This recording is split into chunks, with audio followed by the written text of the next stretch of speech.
ሪቫይቫል ቀጣዩ የእግዚአብሔር አጀንዳ በሚለው ሐሳብ ስር ከዚህ በኋላ እግዚአብሔር በመድራችን ሊያሳልፈው ሊያመጣው ስለተዘጋጀው ስለ ሪቫይቫል ስናወራ አንዳንድ ሰዎች ብዙ ጊዜ ስለ የሆነ እነሱ ጋር መጥቶ ስለሚያልፍ ኃይል ወይንም ስለ መንፈስ ቅዱስ ስጦታ እያወራን ያለነው በተለየ ሁኔታ ከኛ ጋር ሊሰራ ስለተዘጋጀው the third person of Trinity ስለ መንፈስ ቅዱስ ነው። መንፈስ ቅዱስ አካል ያለው ከአብ ከወልድ ጋር ገዢ የሆነ የሥላሴ ሶስተኛ አካል ነው። የራሱ ፈቃድ ያለው የሚሰራ ነገሮችን የሚያደርግ አምላክ ነው። የዚህ ትምህርት ዓላማ እንድትረሱ አልፈልግም። መነሳሳት እንድንችል by the way እኔ ባለፈ የፐርሰናል ኮንቪክሽንን ተናግሬያለሁ። ከዚህ በኋላ በዓለም ላይ ብንኖር እንኖራለንም፣ ጌታም ይረዳናል፣ እናገለግላለንም። ግን ነገሮች እጅግ እየተወሳሰቡ ሲሄዱ ያንን ፕሬትሬት አድርገን በበላይነት ታላቁን ተልእኮ መፈጸም የምንችለው ከለመድነውና ከምናቀው ከተረዳነው ውጪ የእግዚአብሔር መንፈስ በተለየ ሁኔታ በእኛ ሕይወት ሲያልፍ ነው። ስለዚህ ያወራን ያለነው ይሄ ነው። ስለዚህ ይሄ እንዲሆን በሕይወታችን፣ ይሄ እንዲሆን በአገልግሎታችን፣ ይሄ እንዲሆን በመንገዳችን፣ ይሄ እንዲሆን በቤተ ክርስቲያናችን፣ ይሄ እንዲሆን በምድራችን ነገሩን ራሱ ማወቅ መረዳት አለብን። ስለዚህ ይሄ ሪቫይቫል ስንል እንደገና መነሳት፣ እንደገና መቆም፣ ኃይልን ተቀብሎ የእግዚአብሔርን መንፈስ ብዙ ትርጉሞችና ሐሳቦችን ካየን በኋላ አንድ ነገር ባለፉት ቀናቶች መጨረሻ ላይ አንድ ነገር አሳይቻቸዋለሁ። በተለይ የሁሉም ሪቫይቫል መሰረት ስለሆነው ስለ ሐዋርያት ሥራ ምዕራፍ 2 እሱን አሳይቼ ከዛ በኋላ ፐርሰናሊ በቤቴ ያየሁትን ነገር ከተናገርኩ ከመሰከርኩላችሁ በኋላ እንዳበቃን አውቃለሁ። ሐዋርያት ሥራ ምዕራፍ 2 ላይ የተለየ የእግዚአብሔር ክብር ሲገለጥ ስለነዚህ ሰዎች እንድናስብ ጥቂት ፈልጋለሁ። አንደኛ ይሄ የእግዚአብሔር መንፈስ በተለየ ሁኔታ የወረደባቸው ሰዎች የተጠሩ ሰዎች ናቸው። ሁለተኛ ሰዎች በጣም የእግዚአብሔርን ቃል ኦልሞስት ለ3 ዓመት ተኩል ከክርስቶስ ጋር እየተማሩ ሐዋርያቶች፣ በእርግጥ 150 ነበሩ እዛ ውስጥ ያሉ፣ በትክክል ክርስቶስን ይከተሉ የነበሩ ከሱ ይማሩ የነበሩ ሰዎች እንደሆኑ እንመለከታለን። ይሄ የሆነ ከመንገድ ላይ የተጋበዙ ሰዎች አይደሉም። ወይንም የሆነ ምናምን ምልክት ለማየት ነውና እንደዚህ ሆኑ ምናምን እንደዚህ በዛ አይነት ሁኔታ የተጠሩ ሰዎች አይደሉም። ሌላው ደግሞ እነዚህ ሰዎች የትምህርቱ፣ የአገልግሎቱ፣ የትንሣኤው የአይን ምስክሮች ናቸው። ጌታ ኢየሱስ ክርስቶስ 3 ዓመት ተኩል በምድር ላይ ሲያስተምር ሲኖር በማከላቸው ሲወጣና ሲገባ የሚያደርጋቸውን የሚኖረውን ኑሮ በትክክል የተረዱና ያዩ ናቸው። በመጨረሻም ደግሞ ሞቶ ሞትን ድል አድርጎ ሲነሳ ያዩት ሰዎች ናቸው። የአይን ምስክሮች ናቸው። መነሳቱን ብቻ አይደለም፣ በመጨረሻም ደግሞ በደብረ ዘይት ተራራ ላይ ወደ ሰማይ ሲሄድ በአይናቸው የተመለከቱ ሰዎች ናቸው። ሌላው ነጥብ ደግሞ የመንፈስ ቅዱስ ተስፋ። አንድ ነገር እዚህ ጋር በጣም እናስተውል። እነዚህ ሰዎች ድነዋል። እነዚህ ሰዎች ከጌታ ጋር ኖረዋል፣ አገልግለዋል። ስማቸው በሰማይ መዝገብ ተጽፏል። ዲያብሎስ ከእግሮቻቸው በታች እንደወደቀ ተነግሯቸዋል። ድነዋል። እነዚህ ሰዎች አገልጋዮች እኮ ናቸው። ሐዋርያቶች አጋንንት አውጥተዋል። ብዙ ምልክቶች በእጃቸው ተደርገዋል። ያ ብቻ አይደለም። ዮሐንስ ላይ ሲናገር ከሙታን ከተነሳ በኋላ እፍም አለባቸው፣ መንፈስ ቅዱስንም ምን አደረጉ ይላል? ተቀበሉ ይላል። ተቀብለዋል። ኦልሬዲ full of experience አውቀውታል፣ ተረተውታል። በእጃቸው a lot of የተረዱት የተገነዘቡት ብዙ ነገር በእጃቸው ላይ ያለ ሰዎች ናቸው። ተራ ሰዎች አይደሉም። አሁን ያመኑ ሰዎች አይደሉም። ሐዋርያት ሥራ ምዕራፍ 2 ላይ ስንመጣ ስለመሄዱ ስናገር መሄዴ ነው ስል በጣም ግራ ተጋብተው ጠየቁት። ያው እንግዲህ ብዙ ጊዜ የሰወርነው ነገር አለ። ምንድነው? መንግስት መቼ ነው የምትመልስልን? በጣም ትንሽ ግራ የገባቸውም ይመስላሉ፣ ተስፋ የቆረጡም ይመስላሉ። ስለዚህ መቼ ነው አሉ። ይሄ በጣም ሳብኮንሽሳቸው ላይ እስራኤላውያን እንደመሆናቸው መጠን ለረጅም ዓመት ተሸክሞ የሚዞሩት የህዝቡም ጥያቄ ነው፣ የምድሪቱም ጥያቄ ነው። ፖለቲካ ቀመስ ጥያቄም ነው። ፖለቲካሊ ኦልሬዲ ሞቲቬትድም ነው። ምንድነው ያሉት? መቼ ነው? ኦኬ ባይ ዘ ወይ ያሰብነው ነገር ካልሆነ አይነት ነገር ነው።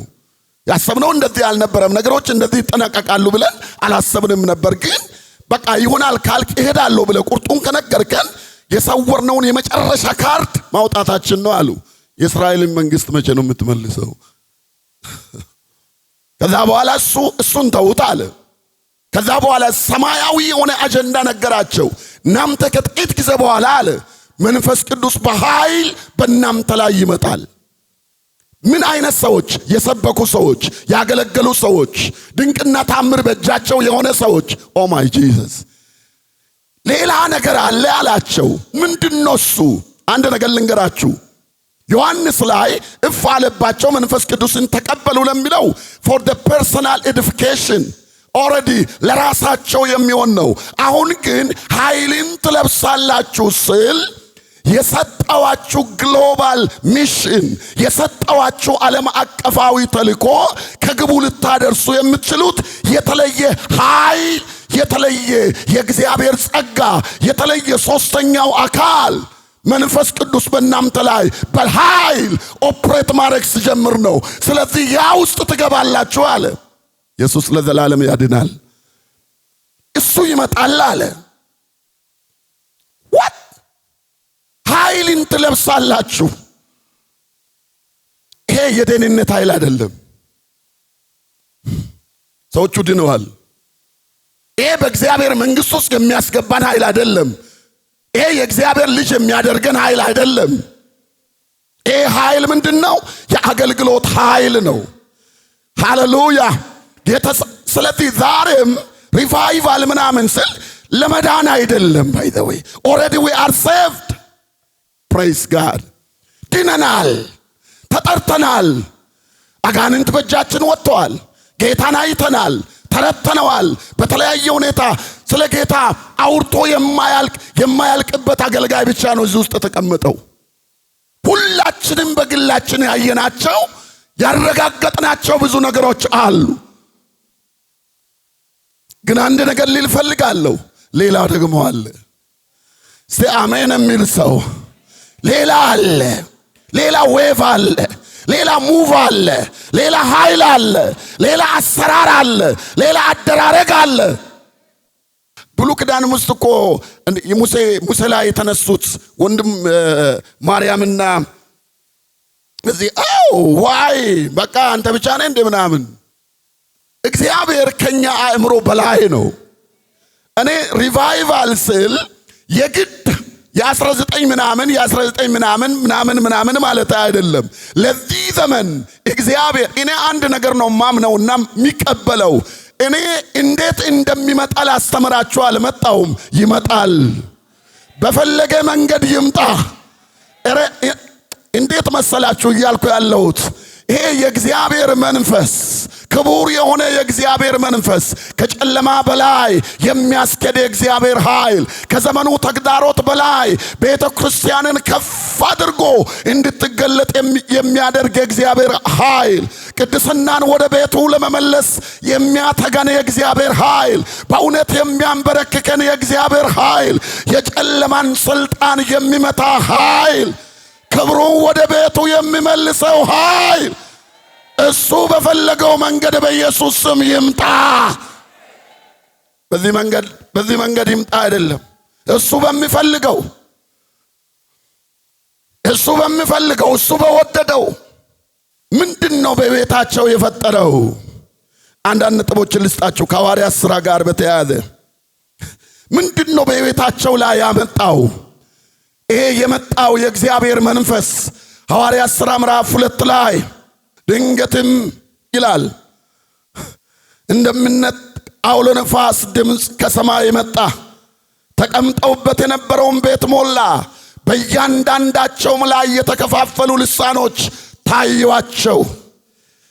በእያንዳንዳቸውም ላይ መንፈስ ቅዱስ ሞላባቸው፣ አንደበታቸው ተከፍቶ ሃሌሉያ ሌላ ነገር መሆን ጀመረ። በሕይወታቸው የእግዚአብሔር መንፈስ በተለየ ሁኔታ ካደረጋቸው በኋላ አንዳንድ ነገሮችን እናገራለሁ። ይህ ኃይል ሲመጣ የተናቁ ሰዎችን ለታላቅ ሥራ ያስታጥቃል። ምን የሆኑ ሰዎችን? እስቲ እጃችሁ ወደ ላይ አንሱ። የተናቁ ሰዎችን በሉ።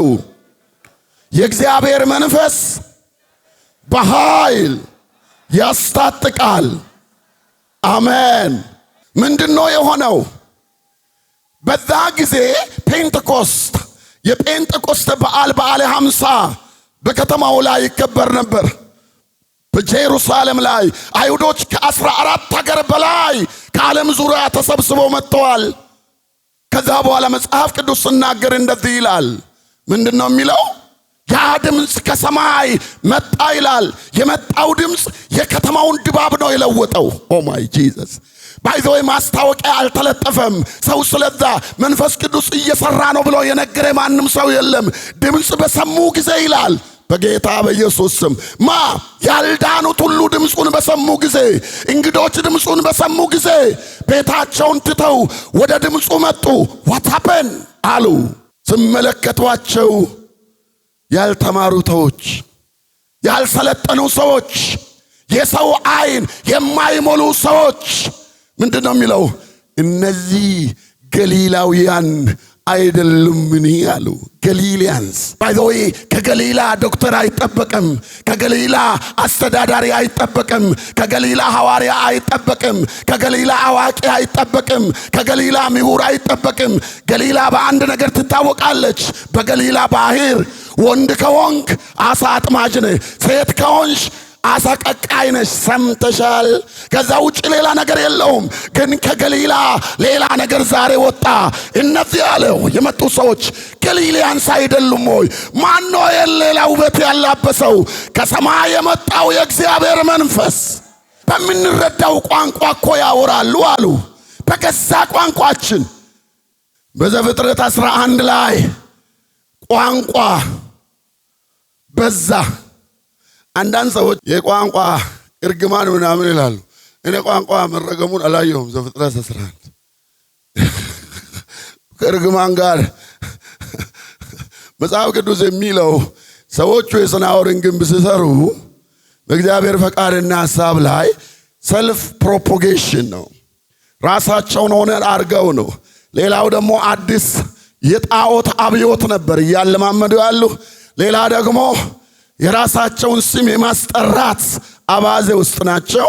ከዚህ የተነሳ ይሄን ካልከለከልን አለ እግዚአብሔር ዩኒታቸውን ዲስኮኔክት ማድረግ አለብኝ አለ። ከዚህ የተነሳ ቋንቋቸውን ደባለቀ ይላል። ባቢሎን ማለት መደባለቅ ማለት ነው። ኮንፊውዥን ማለት ነው። ስለዚህ ኮንፊውዝ አደረጋቸው። ምን እንዳይሆኑ መስራት እንዳይችሉ ግልጽ ነው። ከዛ በኋላ ቋንቋቸው ተለያየ፣ በምድር ላይ ተበተኑ። ቋንቋ በዛ ቦታ ብረገም ኖሮ በሐዋርያት ሥራ ምዕራፍ 2 ላይ የመጣው መንፈስ ቅዱስ ብዙ ቋንቋ ያናግራቸው ነበር። የሰማ እስቲ አሜን የሚል ኦሬዲ በተናቸው የተለያየ ቋንቋ። አሁን እንዳውም ሐዋርያት ሥራ ላይ ባይ ዘ ወይ ለበዛው ባህል፣ ለበዛው ቋንቋ፣ ለበዛው ማህበረሰብ ታትስ ሪኮግኒሽን መንፈስ ቅዱስ እውቅና ሲሰጥ በምንድነው እውቅና የሰጠ?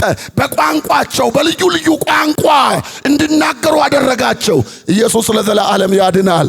ለምን? ይሄ የተሰራው የመስቀል ሥራ ለሁሉ ቋንቋ በቋንቋቸው በባህላቸው መድረስ አለበት። ኢየሱስ ለዘላለም ያድናል። የፈለኩት ግን ይሄን ነው። ይሄ የተናቁ ሰዎች አንዳንድ ጊዜ እንደኔ አይነቱ ሰው ማለት ነው ከተማም ገብተ የምትናገረው አማርኛው ራሱ የሆነ ቦታ ይጎረብጣል፣ ይታያል። እነዚህ ገሊላውያን አይደሉም እንዳሉ እነዚህ እየተቆጣጠፉ ነው የሚያወሩት መሰለኝ። ስለዚህ የኛን ቋንቋ ደግሞ አሉ የኛን ቋንቋ እንዴት አሉ? ታትስ ሚራክል። እኔ አንድ ነገር ልንገራችሁ፣ እሱ ስመጣ ከምድር ያልተማርነውን ያልተረዳነውን ያላነበብነውን ሰው በእኛ ይሆናል ብሎ ያልጠበቀውን ያልተገመተውን ሃሌሉያ ታላቅ ነገር የማንን የምሁራንን ትኩረት የሚስብ የመንግስታትን ትኩረት የሚስብ የዓለምን ትኩረት የሚስብ የሕዝብን ትኩረት የሚስብ አነጋጋሪ ነገር በአንተ ሕይወት ውስጥ ያልፋል። እስቲ አሜን የሚል ሰው፣ እስቲ አሜን የሚል ሰው ስመጣና ሲያደርግ ይሄ ነው። አንድ ጊዜ አንድ መጽሐፍ አንድ ታዋቂ ጸሐፊ የሚጽፈው መጽሐፍ ነበር። እንደዚህ ይላል፣ በዓለም ላይ እግዚአብሔር በዩኒክ ሁኔታ የተጠቀመባቸው ሰዎች ከ70% በላይ በሆነ ጊዜ ምንም ሆፕ ያልነበራቸው አውትካስትድ ነግሌክትድ ማንም ያላሰባቸው የተጣሉ የተረሱ ሰዎችን አንስቶ ይላል ኦ ማይ ጂሰስ በጌታ በኢየሱስ ስም ላንተ ተራው ይደርሳል። this is the way ሐዋርያት ሥራ ምዕራፍ 2 ላይ የምናየው አንዱ ይሄ ነው። የዓለምን ምን መረጠ ይላል አንደኛ ቆሮንቶስ 1:26-29 የዓለምን ምን ሞኝ ነገር የዓለምን ደካማ ነገር የዓለምን ምናምንተ ነገር የተናቀ ነገር ከዛ በኋላ ምን ይላል ያልሆነውንም ነገር ኦ ማይ ጂሰስ ሃሌሉያ ያልሆነውንም ነገር ኤል ሊያደርግ የሚችል አንድ አለ። ኤል ሊያደርግ የሚችል አንድ አለ። በጌታ በኢየሱስ ስም ከተሰበከን በላይ ከተነገረን በላይ ካነበብነው በላይ እሱ በሕይወታችን ሲገለጥ የተለየ ነገር ያደርጋል። የተለየ ነገር ይሆናል። አሜን። አንደኛ ሳሙኤል 10:6 ላይ አያ ሊፈልግ የወጣውን ሰው ነቢዩ ሲናገረው እንደዚህ አለ፣ መንፈስ ቅዱስ ባንተ ላይ ይወርዳል አለ ሳኦል። ከዛ በኋላ ምን አለ? እንደሌላ ሰው ሆነ ምን ትሆናለህ? ፕራዳሼ ከባና እንደሌላ ሰው ሆነ። ባይዘው የመጀመሪያ ትንቢት ትናገራለህ አላለም? እንደሌላ ሰው። አንድ ነገር ልንገራችሁ፣ እንደሌላ ሰው መሆን ማለት ከትንቢት መናገር ያልፋል። እንደሌላ ሰው መሆን ማለት ልሳን ከመናገር ያልፋል። this is an identity, this is a character። በጌታ በኢየሱስ ክርስቶስ ያው ስም የተለወጠ ማንነት፣ የተለወጠ ሕይወት፣ የተለወጠ ባህሪ በጌታ በኢየሱስ ስም በእናንተ ላይ ይምጣ። ባይዘው በፍጹም ሰዎች ላይ አልወረደም። ፍጹም አልነበሩም። የራሳቸው ቁስለኞች ነበሩ። ክደውታል። ከጥቂት ጊዜ በፊት ክደውታል። አናቅም ብለው ሸሽተዋል። የራሳቸውን መንገድ አጠብጥበዋል። ሰከንድ ቻንስ ሰጣቸው፣ ሰበሰባቸው። ከሰበሰባቸው በኋላ ደግሞ ይሄን ኃይል በጌታ በኢየሱስ ስም ከግምት ያለፈ ኃይል። ሁለተኛ ምንድነው በእነሱ ሕይወት ላይ የሆነው?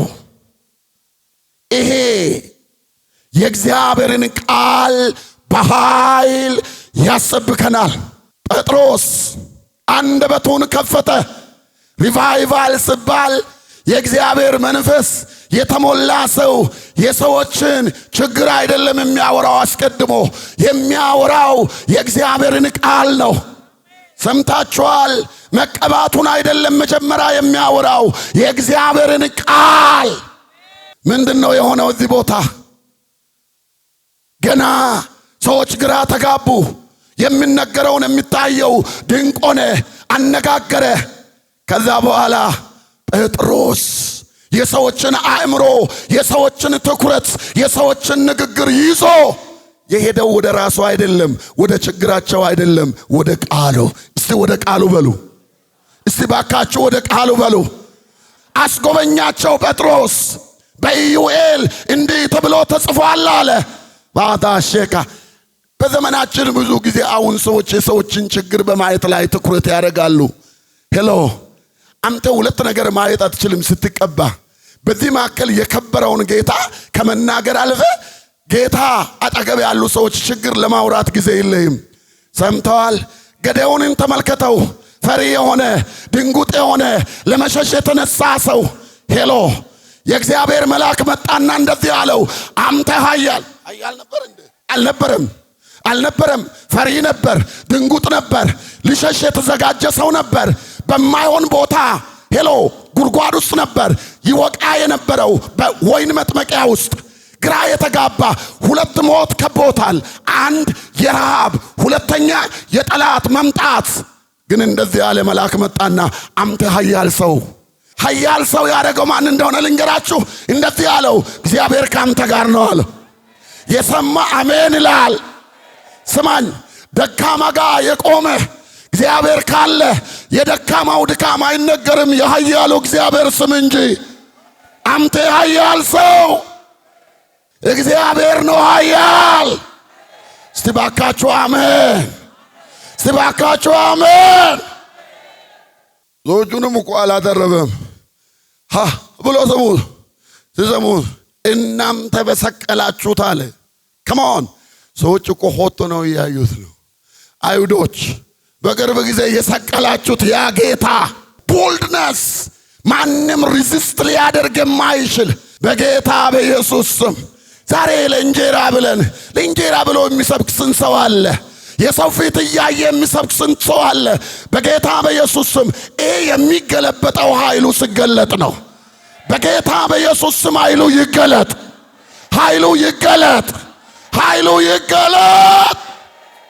ሐዋርያት ሥራ ውስጥ የተለያየ ቦታ ስታነቡ ጸለዩ ይላል። መንፈስ ቅዱስም ተሞሉ፣ ቃሉንም በግልጥ ተናገሩ ይላል። ማንን? ቃሉን። እስቲ ባካችሁ ቃሉን በሉ።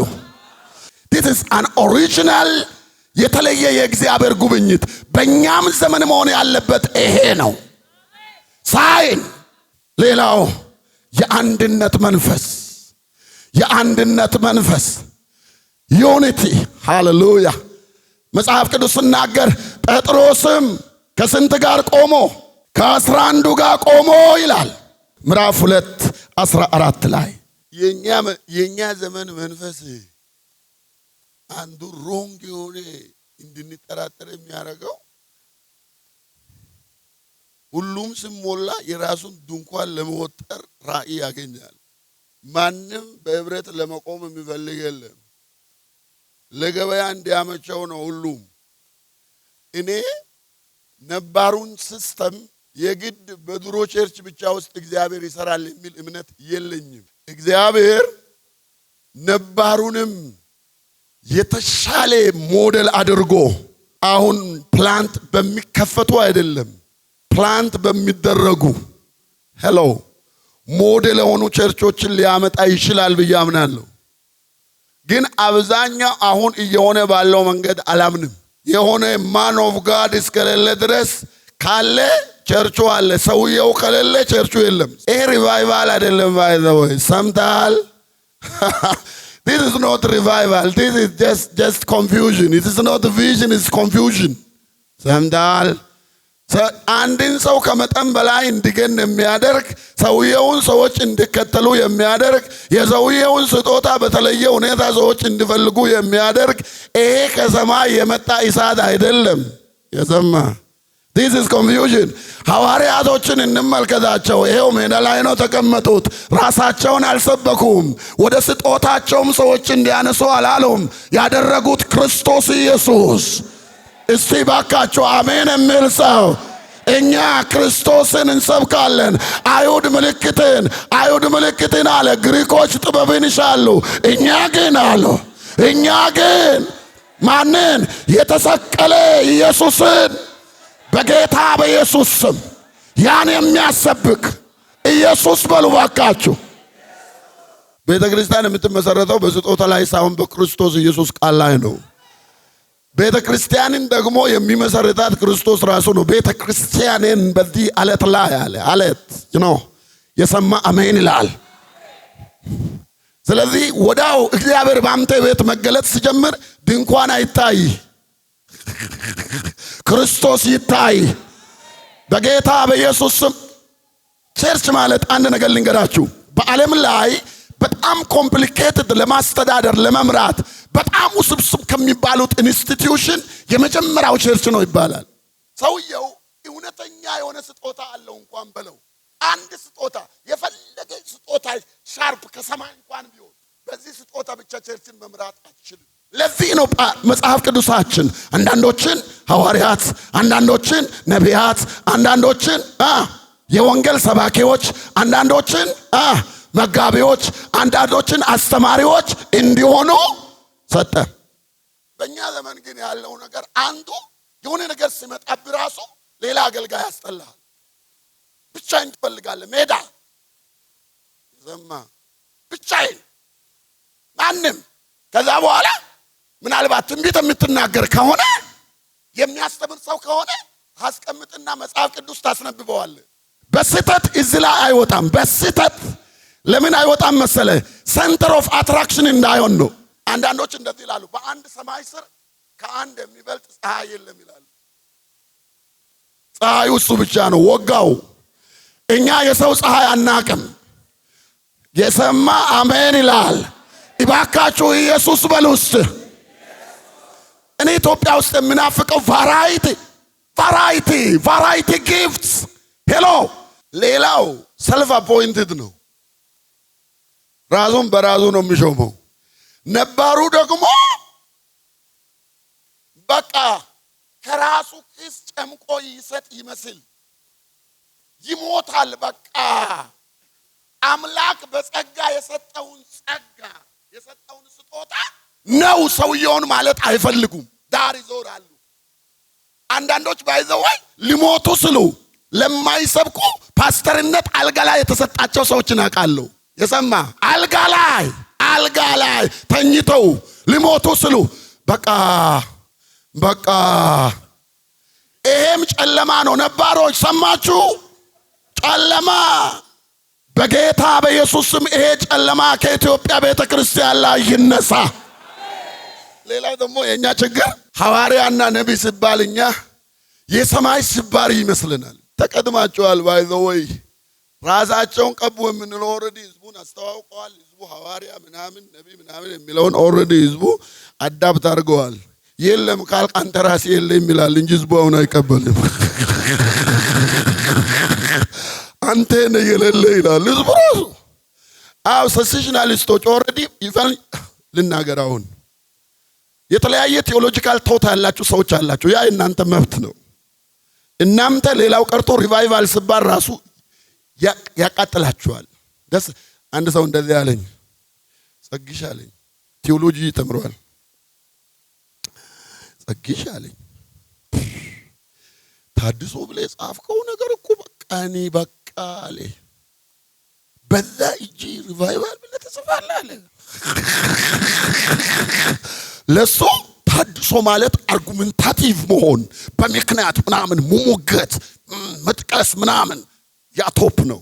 ከዛ በኋላ አይን ጨፍኖ ፕላዳ ሳካፖያ ሐራቦና ማያዴ የስ ይሄ ደግሞ ወዳጄ አንተም በሰፈሪ እኔም በሰፈር ሰምተሃል። እውቀቱንም ማምናለው፣ ሊሳኑንም ማምናለው፣ ስጦታውንም ማምናለው። አይ አም ኤ ክራዝማቲክ you are normal, maybe you are conservative evangelical, that's up to you. አክሰፕት አደርጋለሁ ወንድሜ ነህ። እኔ ደግሞ ስጦታዎች አሉ ይላልው። እኔ ደግሞ እግዚአብሔር ይሰራል ይላልው። እስቲ የሰማ አሜን ይላል። እስቲ የሰማ አሜን። that's up to you። ክብሩን ማን ይውሰድ? ሐዋርያነት በዚህ ዘመን አለ ወይ? እኛ ድሮ አለ ብለን የተቀበልነው ነገር ምን አለ? ከጭብጨባ ጀምሮ ጭብጨባ ራሱ የለም እያልን ነው ያጨበጨብነው። የለሚ ማሸብሸብ የለሚ የለም። ስለዚህ አንድነት፣ እስቲ አንድነት እንበል። yes በአንድ የሚያቆመን መንፈስ ይምጣ። በአንድ የሚያቆመን መንፈስ ይምጣ። ሌላው ስለዚህ መኖር በጣም ምክንያት የሚያቀርቡ ሰዎች አለ የሚሉ ሰዎች የሚያመጡትን ኮንፊውዥን ነጥቦችን ይደረድራሉ። የለም የሚሉትም ያመጡት ኮንፊውዥን በዓለም ላይ ጥቂት አይደለም። ሰምታል? ኮንፊውዥን ሰው ባለበት ቦታ ሁሉ አለ። ግን አንድ ነገር እነግራችኋለሁ፣ የእግዚአብሔር መንፈስ ዛሬም ይሰራል። እስቲ አሜን የሚል ሰው። ስለዚህ በአንድነት መቆም ታላቅ ድፍረት ይሰጠናል የሚለውን ቅድም ተናግሬያለሁ። ድፍረት yes። ሌላው ደግሞ የነፍሳት ምርኮ ነው። የነፍሳት ምርኮ በተለየ ሁኔታ መጽሐፍ ቅዱሳችን ላይ እንደዚህ ይላል። ከ41 ሐዋርያት ሥራ ምዕራፍ 2 41 እስከ 42 ጌታም የሚድኑትን ዕለት በእነሱ ላይ ምን ያደርግ ነበር? ይጨምር ነበር ይላል። ዕለት የሚድኑትን በእነሱ ላይ ይጨምር ነበር። ክብር ለእግዚአብሔር ይሁን። ዕለት የሚድኑት በአንድ ጊዜ 3000 ከዛ በኋላ 3 እና 4 ላይ ደግሞ 5 እያለ በሄዱበት ቦታ ሃርቨስት። አንድ ነገር ነግራችኋለሁ፣ የእግዚአብሔር መንፈስ በኃይል በሚሰራበት ቦታ አንዱ መለያው የነፍሳት ምርኮ ነው። ላሳያችሁ። ኢትዮጵያ ኢቫንጀሊካል ክርስቲያኒቲ ኢትዮጵያ ውስጥ የጀመረው ኦልሞስት አሁን እድሜው 100 ነው። ቃለቤት 90 ወይም 80 መጨረሻ 90 ምናምን ላይ ናት። መካነ ኢየሱስ በቅርብ ጊዜ ነው 75ኛውን ያከበረችው። ኦኬ። ሕጋዊ ቤተክርስቲያኖች መካነ ኢየሱስ 50ዎቹ ውስጥ ነው የጀመረችው፣ ግን ማዶ ነው። ግን 19 ጅማሬ አካባቢ ነው የተጀመረው ነገሩ። አይታችኋል። መካነ ኢየሱስ ስትመዘገብ የ50 ዓመት የአገልግሎት ውጤት 20,000 ሰው ብቻ ነበር። ሰምታችኋል? ስንት ሰው? 20,000 አባል ብቻ ነበራት። ሕጋዊ ሰውነት ስታገኝ ማለት ነው። ከስንት ዘመን አገልግሎት በኋላ? ከ50 ዓመት አገልግሎት በኋላ። ኦኬ። ከዛ በፊት ቃለ ቤትም ነበረች። አጠቃላይ ኢቫንጀሊካልስ በ60ዎቹና 50ዎቹ ውስጥ ኦልሞስት 40 ዓመት 30 ዓመት እንደዚህ ቆይቷል። እስከ 50 60 አጠቃላይ ኢትዮጵያ ውስጥ የነበሩ ኢቫንጀሊካሎች 50ዎቹና 60ዎቹ ላይ አጠቃላይ ቁጥራቸው ከ300,000 አይበልጥም። የስንት ዓመት አገልግሎት? የ50 ዓመት። ግን ይሄ ሙቭ የመጣው መቼ ነው? 50ዎቹ መጨረሻ 60ዎቹ መግቢያ። የተኛው የመንፈስ ቅዱስ እሳት እዚህ ቤተ ክርስቲያን ከተለያየ ከተማ ወጣቶች መጥተው ሕይወት ብርሃን ላይ ኦ ማይ ጂሰስ ጌታን ሲያመልኩ እግዚአብሔርን ሲፈልጉ የእግዚአብሔርን መንፈስ ከተለያየ ቦታ ኮሌጆች ላይ የተለያየ ቦታ የተለየ ልምምድ መጣ። የእግዚአብሔር መንፈስ በኃይል መገለጥ ጀመረ። ከዛ በኋላ ግን ስሙ 50 ዓመት አልነደል ከመንፈስ ቅዱስ እንቅስቃሴ በኋላ ደግሞ ያለውም ዓመት 50 ወይንም 60 ነው። አሁን ግን ፕሮቴስታንቶች ቁጥራቸው እስከ 30 ሚሊዮን ነው። እስቲ የሰማ አሜን ይላል። yes እስከ 35 ሚሊዮን።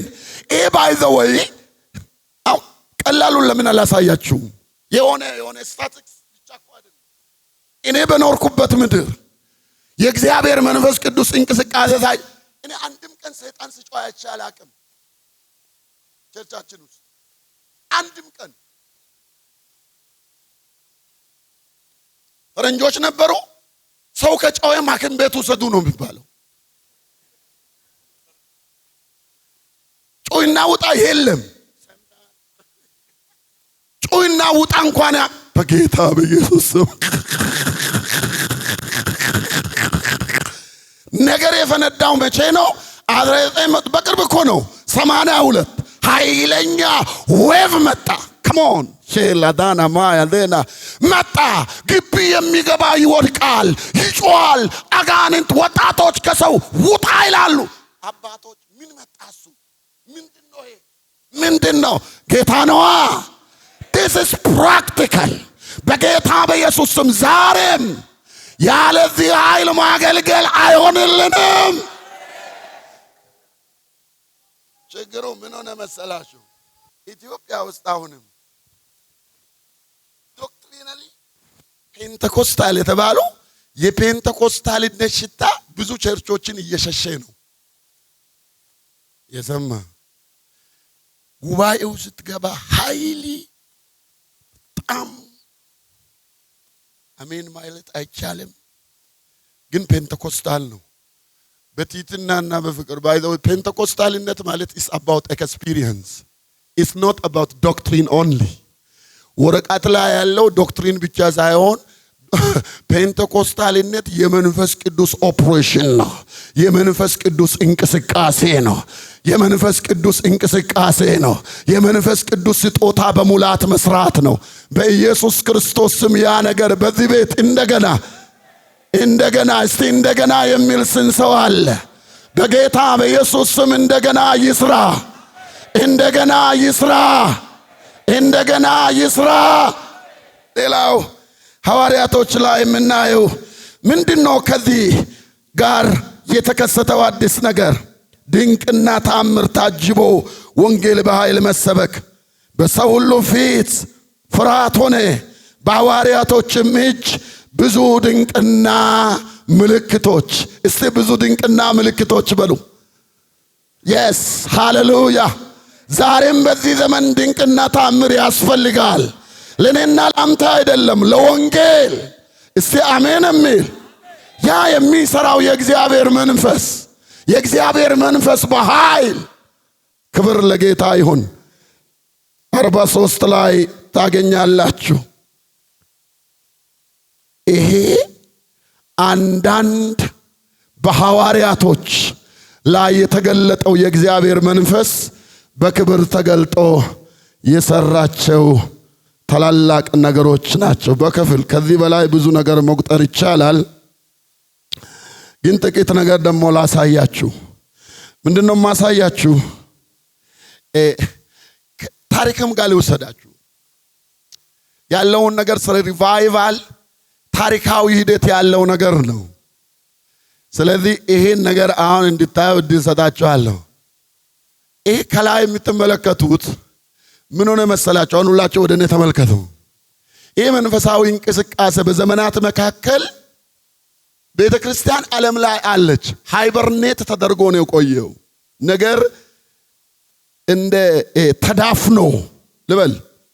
በቤተ ክርስቲያን ታሪክ ከ4ኛው መቶ ክፍለ ዘመን ጀምሮ እስከ ታድሶ እስከ 16ኛው መቶ ክፍለ ዘመን ያለው ዘመን ከፊት ያለው የሐዋርያት ዘመን ነው። ሙሉ የሆነ የእግዚአብሔር ኃይል እየተገለጠ ቤተ ክርስቲያን የቆመችበት ዘመን ነው። ከዛ በኋላ የአባቶች ዘመን አለ። ከ3ኛው መቶ ክፍለ ዘመን ጀምሮ ቤተ ክርስቲያን ካቶሊካዊት ነበረችና የካቶሊክ ቸርች። ከዛ በኋላ በጣም ብዙ ነገር የተቀየጠበት ዘመን ነበር እስከ ታድሶ ዘመን። በዚህ ዘመን የቤተ ክርስቲያን አስተምሮ ራሱ በብዙ ነገር ስለተደባለቀ ይህን ያህል የወጣ በድንቅና በታምራት ልዩ የመንፈስ ቅዱስ እንቅስቃሴ የሚሉ ነገሮች ብዙ አልነበሩም። በ16ኛው መቶ ክፍለ ዘመን ላይ ሉተር ስለዚህ ስለ መንፈስ ቅዱስ እንቅስቃሴ አልጻፈም። የታድሶ አባቶች ኢቫንጀሊካልስ መሰረት የጣሉ ሰዎች ዋናውና ትልቁ ስራቸው በተለያየ ነገር ውስጥ የተቀየጠችውን ቤተ ክርስቲያን በእግዚአብሔር ቃል ላይ መመስረት ነበር ስራቸው። ቃሉ ጠፍቶ ነበር። ቃሉ አልነበረም ቸርች ውስጥ ባይዘወይ ሄሎ። ከዚህ የተነሳ መድረክ ላይ የሚሸጠው የመንግስት ሰማያት ትኬት ነበር የሚሸጠው። በጣም ትልቅ ኮንፊውዥን ነበር ቤተክርስቲያን ውስጥ። ስለዚህ እነ ሉተር ቤተክርስቲያንን ምንድነው ያደረጉ? የእግዚአብሔር ቃል ነጥሮ እንዲወጣ ሰዎች በሚናገሩት ቋንቋ እንዲተረጎም አደረጉ። ቤተክርስቲያን ቃሉ ላይ እንድትቆም አደረጉ። አለፉ እነሱ። የታድሶ አባቶች የሚባሉት እነዚህ ናቸው። ከዛ በኋላ ቤተክርስቲያን መኖር ሲጀምር አሁን ቸርችም ተተክላለች። ከዛ በኋላ ወንጌልም እየተሰበከ ነው ያለው። ጥያቄ መጣ ሰዎች ጋር። ለምንድን ነው እንደ ድሮ እግዚአብሔር የማይሰራው አሉ። የታለ ያ ታምራቱ? የታለ ያ ምልክቱ? ለምንድን ነው የእግዚአብሔር መንፈስ እንደ ጥንቱ እንደ ሐዋርያት ዘመን የማይሰራው? አሁን ታድሶ እንግዲህ መጽሐፍ ቅዱስ ተገኝቷል። ቤተክርስቲያን ቃሉን እየሰበከች ናት። ግን it's a power የእግዚአብሔር መንፈስ በኃይል መገለጥ የተጻፈ ሐዋርያት ሥራ ላይ። ይሄ ሰው ትምህርት ቤት ነበረው፣ ቻርልስ ፎክስ የሚባል ቤቴል የሚባል የመጽሐፍ ቅዱስ ኮሌጅ ነበረው። በ1900 የከፈተው ለተማሪዎች የቤት ሥራ ሰጠ። ይሄ ሰውዬ ምን የሚል ቤት ሥራ? የእግዚአብሔር መንፈስ የሞላበት ሰው ምልክቱ ምንድነው አለ። ሐዋርያት ሥራን አጥኑና ምልክቱን ትነግሩኛላችሁ ብሎ የቤት ሥራ ሰጣቸው ለተማሪዎች። ሄዱ፣ መጽሐፉን አነበቡ። ከዛ በኋላ መጡ።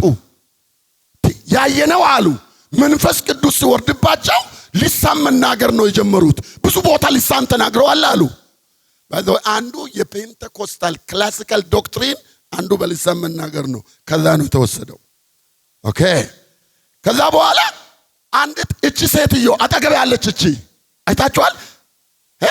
አግኔስ የምትባል እጃ ወጣችና እኔ በሊሳን ልናገር አለ። ሰውየው እኮ ራሱ አይናገርም፣ አስተማሪው ራሱ አይናገርም። እኔ ብናገርስ አለች። ግራ ተጋቡ ክላሱ። ከዛ በኋላ በቃ ተናገር ያለ ለቀቀችው። ባይዘው በዓለም ላይ በቤተ ክርስቲያን ውስጥ እንደዚህ አይነት ነገር አልነበረም በጊዜው። ያ የጨለማ ጊዜ ነው። ኃይለኛ ነገር ክላሱ ውስጥ ፈነዳ። ከዛ በኋላ ይሄ ሰው የትምህርት ቤቱ አንዱ የመጀመሪያ ሊሳን የተናገረችው እቺ ሴትዮ ናት። አትርሱ። ፔንቴኮስታል ሙቭመንት። ከዛ በኋላ ይሄ ሰው ደግሞ የዚህ ትምህርት ቤት ተማሪ ነው። ዊሊያም ጄምስ ሆመር ይባላል። አንድ አይኑ ችግር አለው። ፓስተር ነው። ይሄን አይታችኋል? ያ ከስር የፈረስ ፉርሽካ ይሸጣል ቤት ውስጥ፣ ከላይ ደግሞ የሱ ቻፕል ነው ቤተ ክርስቲያን ከላይ። ግልጽ ነው። የዚህ ቤተ ክርስቲያን ፓስተር ነው። እዚህ ውስጥ ትምህርት ቤት ውስጥ እየተካሄደ ያለው ነገር ነክቶታል። ነካው። ምንድነው ይሄ ነገር አለ። ከዛ በኋላ ወደ ቸርቹ መጣ። የሆነ ነገር እየሆነ ነው አለ። እግዚአብሔር እየሰራ ነው። ከዛ መናገር ጀመረ፣ ማስተማር ጀመረ፣ መጸል እንዳለ ኃይለኛ እሳት በቤቱ ላይ በሰዎች ላይ መጣ። ሰዎች ተሞሉ በመንፈስ ቅዱስ። አሱዛ ስትሬት፣ ሎስ አንጀለስ፣ አሜሪካ፣ ዓለም ሁሉ ወደዚህ ቸርች ለመሄድ ተነሳ። ኃይለኛ ቀውጥ ተፈጠረ። ሙቭ ሆነ። By the way, this is the birthplace of classical Pentecostalism. ፔንቴኮስታል እንቅስቃሴ የተወለደው this is the father of ይባላል። የፔንቴኮስታል አባት ይባላል ይሄ ሰው። ከዛ በኋላ ታላቅ ነገር በዚህ ቦታ ሆነ። ዓለም በሁለት ተከፈለች። ዓለም ወደዛ ሄደ። ሰው በጣም የተለየ ነገር ነው ያለው። ኃይል የእግዚአብሔር መንፈስ በኃይል ይሰራል። ቃሉ በልዩ ሁኔታ ይሰበካል። ከዚህ ቦታ የተነሳው እሳት በአጭር ጊዜ በ3 ዓመት ውስጥ ከ150 የሚበልጡ ሚስዮናውያን ከዚህ ወደ ዓለም ሁሉ እሳቱን ይዘው ወጡ። ቀጣዩ ከዚህ ይወጣሉ። አቦ የሰማ አሜን ይላል። ይባካችሁ አሜን። እኔ አምናለሁ እግዚአብሔርን። እግዚአብሔር ኤላዳና ማያዶና ከዛ ወጡ በዓለም ላይ ተመልከቱ። ከዛ በኋላ ያለው ይሄ ነው። ሀገር ይሄ የዛ ቤቱ አልያዘ መያዝ አልቻለም። ሰው ሜዳ ላይ ፈሰሰ። አሱዛ ስትሬት ሪቫይቫል የተባለው የእግዚአብሔር ኃይል፣ የእግዚአብሔር ቃል፣ የእግዚአብሔር ሞገስ በክብር የተገለጠበት ይባካችሁ አሜን። ያ ብቻ አይደለም። ተመልከት ከዛ የተነሳው ሰዓት አዙሳ ሪቫይቫል ዓለም አቀፋዊ ተጽዕኖዎቹ አሁን ስታቲስቲክ ይሰጣቸዋለሁ። በዓለም ላይ ፕሮቴስታንት የሚባሉ ሁሉም ወደ 1 ቢሊዮን 1 ወይም 2 ናቸው ብዛታቸው። ከዚህ ውስጥ ኢቫንጀሊካልስ ኮንሰርቫቲቭ ኢቫንጀሊካልስ ወደ 300 ሚሊዮን ናቸው። ኮንሰርቫቲቭ ኢቫንጀሊካልስ ከዚህ ውስጥ 300 የሚደርሱ ደግሞ ፔንቴኮስታሎች ናቸው። ስንት ቀረ? 300 ቀሪው ደግሞ ካሪዝማቲኮች ናቸው። በጣም በጥንቃቄ ስሙ። ካሪዝማቲኮች የሚባሉ ቸርቾች ፔንቴኮስታል የሚባሉት ላይክ ሙሉ ወንጌል፣ ሕይወት ብርሃን፣ አሰምብል ኦፍ ጎድ ኢትዮጵያ ውስጥ እነሱ ናቸው። ካሪዝማቲክ የሚባሉት አሁን ለምሳሌ ባክግራውንዳቸው በዚህ በመንፈስ ቅዱስ እንቅስቃሴ የማያምኑ መጀመሪያ ላይክ መካነ ኢየሱስ፣ መሰረተ ክርስቶስ፣ ቃለ ሕይወት እነዚህ ሰዎች አልነበሩም መጀመሪያ። they are not Pentecostals። ካሪዝማቲክ ማለት ምን ማለት መሰለ? ካሪዝማቲክ ማለት የራሳቸውን ዶክትሪን ሳይለቁ የመንፈስ ቅዱስ ስጦታን እንደ ፔንቴኮስታሎች በመድረካቸው ላይ የሚያስተናግዱ ቸርቾች ማለት ነው። ግልጽ ነው። የራሳቸውን ዶክትሪን አልለቀቁም፣ ነባሮች ናቸው። ግን ባይ ዘ ወይ አንድ ነገር ላሳያችሁ። ይሄኛው ዌቭ ስነሳ 40 ዓመት ነባር ቸርቾች በዓለም ላይ በዘመኑ የታወቁ አገልጋዮች የአጋንንት እንቅስቃሴ ነው ብሎ አስተምረዋል። ሰምታችኋል? አንዱ በጣም ታዋቂ በዓለም ላይ ነምበር 1 አገልጋይ መጽሐፍ ላይ ጽፌያለሁ። ምን ብሎ እንደተቸ ታውቃላችሁ? this is the vomit of Satan ይለዋል። እንቅስቃሴውን እኮ ነው ይሄ የሰይጣን ምን ትውከት ነው እስከ ማለት አገልጋዮች እኮ ናቸው። ባይ ዘ ወይ ግን ምን ሆነ መሰላችሁ? ከ40 ዓመት በኋላ ኦሬዲ የተቃወሙት ራሱ በላ። አቦ የሰማ አሜን ይላል። ኢትዮጵያም ውስጥ እኮ የሆነው እንደዛው ነው። ኢትዮጵያም ውስጥ ላላያችሁ ኢትዮጵያ ውስጥ 60ዎቹ ስነሳ አንደኛ ተቃዋሚ የኢትዮጵያ መንግስት ነበር። ሁለተኛ ተቃዋሚ ኦርቶዶክስ ነበረች። ሶስተኛ ተቃዋሚ ወንጌላውያን የነበሩ ቸርቾች ነበሩ። የመንፈስ ቅዱስ እንቅስቃሴው ተቃዋሚዎች ብርቱ የሰማ ከዛ በኋላ ቆየ ሰብሮ ገባ። እስቲ የሰማ አሜን። እስቲ እጃችሁ ወደ ላንሱ በኢየሱስ ስም በሉ። እንዴ መሰላችሁ አሁን ይሄን ነገር ስናገር ዝም ብለን ብቻ መማር ሳይሆን something ሂስቶሪካል ባክግራውንዱን አውቀን መጽሐፍ ቅዱሳዊ እውነቱን አውቀን በኢየሱስ ስም የምንጠብቀው ልዩ ጉብኝት አለ። ይባካችሁ አሜን። ቦታው ይሄ ነው። እኔ ይሄ ባለፈ ተናግሬያለሁ እኮ ይሄ ቤት ለሚቀጥለው ዌቭ የተሰራ ይመስለኛል። እኔ እስቲ የሰማ አሜን ይላል። አምናለሁ። ፓስተር ጌቱ በጣም ወደው ፓስተር በጣም ወደው ማከብረው የሁላችንም አባት። እኔ አንዱ በጣም ደስ የሚለኝ ምን እንደሆነ ታውቃላችሁ? እኚህ ሰው የሆነ ፓስተር ብቻ እኮ አይደለም፣ ራሱ የኢትዮጵያ ፔንቴኮስታሊዝም ሳይን ነው ምልክት። አሁን ባለን ምክንያቶችን ላቅርባ። ለእናንተ ፓስተራችሁ ስለሆነ ላትቀበሉ ሁሉ ትችላላችሁ። እናንተ ተቀበላችሁ አልተቀበላችሁ እናንተን ፍርማ አልፈልግም።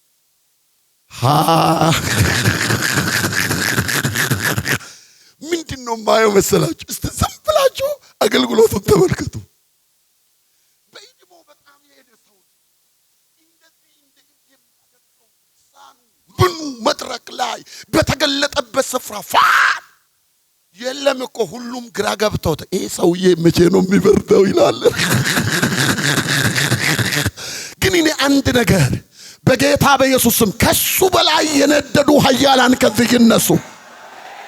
እስቲ ባካችሁ አሜን የሚል